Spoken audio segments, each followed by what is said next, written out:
وعلیکم السلام ورحمۃ اللہ۔ اس وقت میں نے کل پرسوں بھی ایک کلپ بنایا تھا۔ سورہ فاتحہ بہت عظیم دعا ہے، بہت بڑا نور ہے، اور آپ غور کریں یہ قرآن کی ماں ہے۔ سارا قرآن اس دعا کا جواب ہے، اور یہ پورے قرآن کا خلاصہ ہے، اور بار بار پڑھی جانے والی صورت ہے۔ بار بار آپ اس کو پڑھیں، انسان کبھی تھک ہی نہیں سکتا، اکتا ہی نہیں سکتا۔ یعنی ایسی چیز اللہ سے مانگ رہا ہے کہ بار بار مانگنے کو دل کرتا ہے، اور سب سے بڑی انسان کے فائدے کے لیے جو چیز ہے وہ مانگ رہا ہے۔ اور اس کے بارے میں پھر اللہ نے وعدہ کر دیا کہ جو بھی یہ دعا مانگے گا، یعنی شرط یہ ہے کہ آپ شعور کے ساتھ مانگ رہے ہوں، یہ نہیں کہ آپ کو پتہ ہی کوئی نہیں۔ جس طرح وہ کہا گیا کہ صلات کے قریب مت آؤ، یعنی نماز کے قریب بھی مت آؤ جب تم نشے کی حالت میں ہو۔ تو ظاہری بات ہے، نشے میں تو انسان کو پتہ ہی نہیں ہوتا وہ کیا کہہ رہا ہے۔ تو اس سے ایک مسئلہ بھی نکلا کہ پوری طرح شعور کے ساتھ صلات پڑھنی چاہیے۔ آج کل ان مسلمانوں کی اگرچہ ان کے عقیدے بھی خراب ہیں، اور عقیدے اسی لیے خراب ہیں کہ سورہ فاتحہ کو غور سے نہیں پڑھتے ہیں، ترجمے کے ساتھ نہیں پڑھتے ہیں، غور کر کے نہیں پڑھتے ہیں، شعوری طور پر نہیں پڑھتے ہیں، اور جو تھوڑا بہت شعوری طور پر پڑھتے ہیں، ترجمہ ان کو آتا ہے، ان کا عقیدہ خراب کر دیا بڑے بڑے علماء نے۔ محمود الحسن نے اس سورہ کے بارے میں کہا، اور خاص کر اس صورت کے اندر جو کڑاکے کی توحید کی آیت ہے، بندے کا تعلق اللہ سے ملانے والی ہے، اس کو محمود الحسن اور شبیر احمد عثمانی نے اس تعلق کو کاٹ دیا۔ کہتے ہیں اس آیت شریفہ سے معلوم ہوا، حالانکہ ایک سادہ فہم رکھنے والا انسان بھی جانتا ہے کہ اس آیت شریفہ سے کیا معلوم ہوا،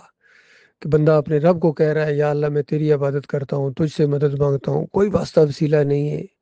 لیکن عالم دین کا ذرا فہم دیکھیے۔ عالم دین محمود الحسن صاحب دیوبندیوں کی چوٹی کے عالم اور شبیر احمد عثمانی کہتے ہیں پاکستان بنانے میں بڑا ان کا ہاتھ ہے، لیکن دین بگاڑنے میں بھی ان کا بڑا ہاتھ ہے۔ کہتے ہیں اللہ کے مقبول بندوں کو خالص واسطہ رحمت الہی سمجھ کر اگر پکارا جائے عارضی طور پر، تو یہ بھی اللہ ہی کو پکارنا ہے۔ ساری توحید ختم، شرک کا دروازہ کھل گیا، ہدایت کا دروازہ بند ہو گیا، کیونکہ ساری ہدایت تو اس سورہ فاتحہ کے جواب میں ہے۔ اس سورہ فاتحہ کو جو مانے گا، پڑھے گا پورے شعور کے ساتھ، اور اللہ کو کہہ رہا ہے یا اللہ مجھے نیک لوگوں کے راستے پر چلا، ان لوگوں کے راستے پر جن پر تو نے انعام و اکرام کی بارش کی ہے۔ سورہ نساء میں مالک فرماتا ہے کہ میں نے انبیاء پر، صدیقین پر، شہداء پر اور صالحین پر انعام کیے ہیں۔ تو یہ جتنے لوگ ہیں انبیاء، ایک ایک نبی کا اگر جو ذکر ہوا ہے قرآن میں، آپ دیکھیں خالص اللہ کو پکارتے تھے، آخرت کے لیے جیتے تھے، اللہ کے فرما بردار تھے، شرک کا شائبہ نہیں تھا ان کی زندگی کے اوپر، اور وہ شرک کے دشمن تھے، اور جہاد کیا انہوں نے اللہ کے راستے میں۔ تو بتاؤ، اللہ سے تو دعائیں مانگ رہے ہو، ان لوگوں کے راستے پر چلاؤ، نوح علیہ السلام کے راستے پر چلو نا۔ ابراہیم علیہ السلام کا راستہ کیا ہے، موسیٰ علیہ السلام کا راستہ کیا ہے، عیسیٰ علیہ السلام کی زندگی دیکھیے، آخری نبی محمد صلی اللہ علیہ وسلم کی زندگی دیکھیے، کون چلنے کے لیے تیار ہے بتائیے؟ تو یہ جتنے یہ مولوی ہیں، جتنے فرقے ہیں، مسلک ہیں، یہ تو نہیں چل رہے ہیں، نہ یہ چلنا چاہتے ہیں، نہ یہ عوام چلنا چاہتی ہے۔ عام طور کے اوپر کوئی لاکھوں کروڑوں میں کوئی ایک ہو جو شعوری طور پر اس راستے پر چلنے کا ارادہ رکھتا اور پھر جم جانے کا عزم رکھتا ہو۔ تو یہ معاملہ ہے۔ سورہ فاتحہ اس لیے بہت عظیم سورہ ہے، بہت عظیم سورہ ہے، یقین کرو پورا قرآن اس کا جواب ہے۔ گویا اللہ نے بندے کی زبان میں یہ نازل فرمائی، اور اس کا جواب آگے قرآن رکھ دیا۔ تو جو اس کو مانے گا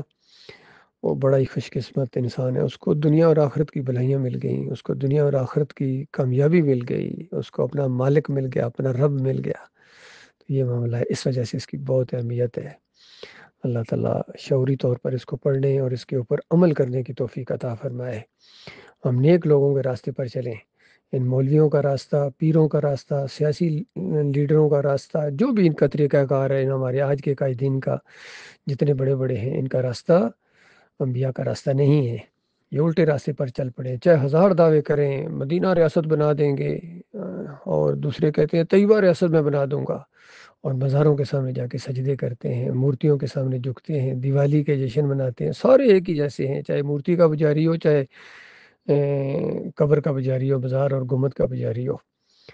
مورتی کے سامنے جھکنے والا ہو یا قبر کے سامنے سجدہ تعظیمی کرنے والا ہو، نبیوں اور ولیوں کو سجدے کرنے والا ہو، ثابت کرنے والا ہو، وہاں وہ ڈنڈوت کرتا ہے، یہ سجدہ تعظیمی کرتا ہے، وہ وہاں بھجن گاتا ہے، یہ یہاں قوالی گاتا ہے،